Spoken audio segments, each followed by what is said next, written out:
Hello everyone, আবার চলে এসেছি নতুন একটা ভিডিও নিয়ে। তোমরা হয়তো এতদিনে জেনেই গেছো আমি কতটা পরিমাণে বিরিয়ানি খেতে ভালোবাসি।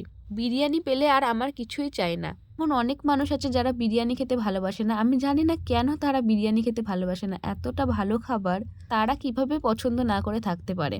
সে যাই হোক, সবারই তো টেস্ট এক না। আর আমার বিরিয়ানির এই আলুটা এত পরিমাণে ভালো লাগে কি বলবো।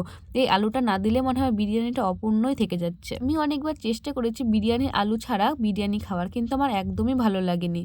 আমার মনে হয় চিকেনটা না থাকলেও হবে, কিন্তু আলুটা লাগবেই। আমাকে মাংসের পিসটা অনেক ভালোই দিয়েছিল।